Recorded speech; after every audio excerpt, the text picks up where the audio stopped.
Hi everyone, welcome to Anchor Soul. A place where faith finds its foundation and hearts are anchored in Christ.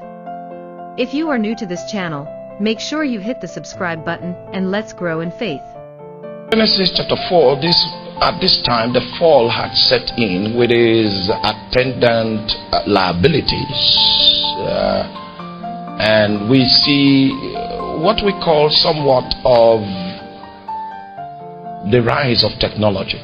Different kinds of technologies were being sampled in order to define life after the fall. We must understand the implication of what happened in the Garden of Eden when Adam decided to sell us out in an act of rebellion. Adam's life and times modeled the principle, and the principle that was modeled through the life of Adam was the principle of rebellion. It was because of the extent to which his rebellion went that Jesus had to condescend from his status and the privileges associated with his divinity in order for him to number as a man for the purpose of modeling a different principle contrary to the principle that Adam modeled. Adam modeled rebellion, and Jesus modeled obedience, so that we'll have a reference point to understand the requirement of the kingdom of God.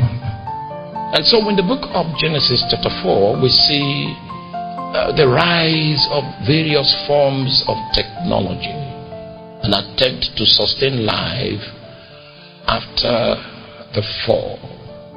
First of all, we see that Cain decided to separate himself from every possibility of colliding with the presence of God and departed from where God used to come and decided to go far away to establish a city that was going to operate on a philosophy that is apart from God. He was trying to generate a new system of existence, and so he was weary of operating within the scope, within the context of the laws that God had given. And right now he was going to adventure himself and try to invent a civilization that can be sustained apart from God. And so the Bible reveals that Cain departed from the presence of God. Are you still here with me? You know, hallelujah. Some guys went for a crusade, and when they went for a crusade, they were trying to fix their Calvary, their crusade Calvary, and they were trying to gazette the console, the sound console. And while they were doing that, they just decided to go around the environs to invite the people for the crusade. And they went 2 by 2. And it happened to be that a young man and his partner entered into a place they never knew that the visitor, the house they visited was the house of an Ezemo. Glory. And when they came, the Ezemo now came out, asked them their mission and all of that. And they told him they came for a crusade rally to preach Jesus, to the deliverance of the people and all that stuff. Somehow he got interested. And then he gave them his ears. Hallelujah. Amen. Gave them attention. Oh my God. Things are moving in the spirit. Moving heavy in the spirit. Hallelujah. And so Ezemo decided to submit himself to the message that these guys brought. At the end of their presentation, he broke down in tears. Wow, that was too dramatic. He told them he used to be a pastor. So a long story evolved. What was the problem? The guy was facing hardship, and his spirit whispered so strong into his ears and said, if Jesus really cares for you, he will not allow you to go through this situation. And he believed the spirit and decided to, just like Cain did, he departed from the presence of God and went to a land where God would not interfere with his existence. Are you here with me?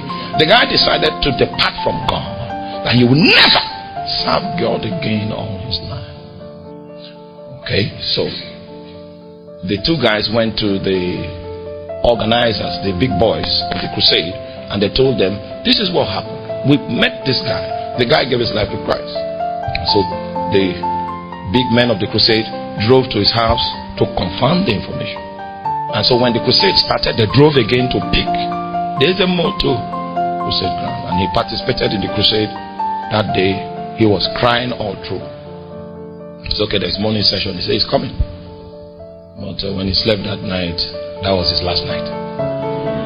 Now you know, it was because of his faithfulness before that God had to look for a way to save him. Hallelujah. You know God keeps records. Hallelujah. Now so this guy, because Cain was also somebody that was familiar with the presence of God. He was being discipled to be able to handle things in God's realm. And now he had come to a point where he decided to desert the presence of God, to try his hands in establishing a civilization apart from God. So that's this scenario. Are you with me now? Now there are different technologies that humankind decided to try out to see if it has any form of hope, if there's any form of sustainability that could come by reason of these new inventions. So this Genesis chapter 4 captures several inventions that precipitated in order after the fall, in man's desperate attempt to establish life apart from God. So the Bible says in verse 16, and Cain went out from the presence of the Lord and dwelt in the land of Nod on the east of Eden. Cain knew his wife, and she conceived and bare Enoch. And he builded a city and called the name of the city after the name of his son Enoch.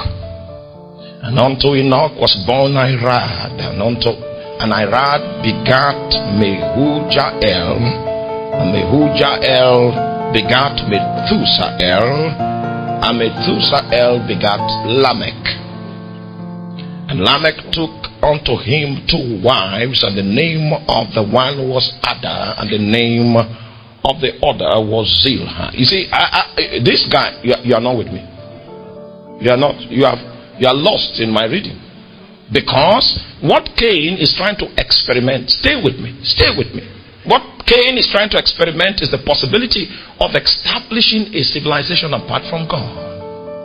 And now when we see the family chain coming down, and when it got to Lamech pioneered his fantasies, and Lamech was the father of all polygamies. Just in case you came from a polygamous family, where your dad sneaks out in the night to look upon something else, he was not the first to do that. There was a pioneer that broke ties with every form of reason in order for him to pioneer something that has never happened before. But you see, it was in a civilization that was designed apart from God. There were no restraints. There were no righteous bands. You know, the Bible says that the Lord constraineth us. God, it does what? At the end of the day, your walk with God will lead you to a path that is narrow and tight. Hallelujah. Because as you grow with Him, He constrains you. As you grow with Him,